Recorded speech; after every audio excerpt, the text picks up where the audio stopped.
President Ruto ekurekereria ndũmĩrĩri yake muciĩ wa Sharm el Sheikh bũrũri-inĩ wa Misri ariwe mũikarĩri gĩtĩ wa kamĩtĩ ya ũgarũrũku wa rĩera ya mabũrũri ma gĩtarũ kĩa Afrika. Gĩikaro ta gĩkĩ kĩa Misri gĩtabanagio o mwaka kĩrĩ gĩa kwarĩrĩria maũru marĩa marehetwo nĩ ũgarũrũku wa rĩera ta ng'aragu na riũa inene, huho nene na kũngĩ mbura ĩkĩrĩtie gĩkĩro ĩrarehe mĩaraho na nginya barafu gũthira irĩma-inĩ iria ikoragwo nayo. Cikaro ta ici cianjĩrĩirie gũtabanio mwaka wa 1995 rungu rwa ngwatanĩro ya ũrũmwe wa mabũrũri.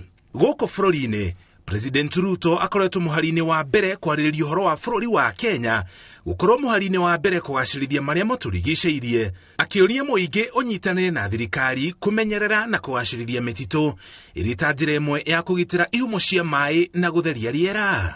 Without a doubt, climate change is complicating our roadmap towards socio-economic transformation and achievement of sustainable development goals.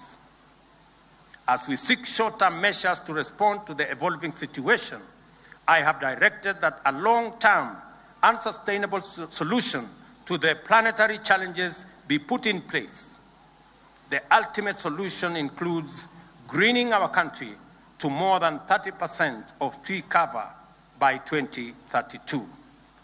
Gĩtarũ kĩa Afrika nĩkĩo gĩtigĩtwo na thutha thĩinĩ wa thĩ harĩ iganda, ũguo gĩticangagĩra hanene harĩ kũruta rĩera rĩũru na ndogo ĩrĩa ĩthũkagia rĩera, ũndũ ũrĩa ũtũmaga thĩ ĩgĩe ũrugarĩ mũkĩru. Ũkĩa wa gĩtarũ gĩkĩ ningĩ nĩ ũgiragia thirikari cia mabũrũri makĩo kũremwo nĩ gwĩtiria marũrũ ma mogarũrũku ma rĩera, gĩgĩkaĩra mabũrũri marĩa matongu arĩmo macangĩire hanene harĩ ũthũkia wa rĩera mateithie gĩtarũ kĩa Afrika gwĩtiria mathĩna maya. Gĩikaro gĩkĩ gĩa COP27 nĩ kũmwe gwa kũrĩa gĩtarũ kĩa Afrika gĩgũkorwo na kayũ kanene ga kuonia thĩ ũrĩa Afrika ĩhatĩrĩirio nĩ ũgarũrũku wa rĩera na gwĩtio teithio wa naihenya.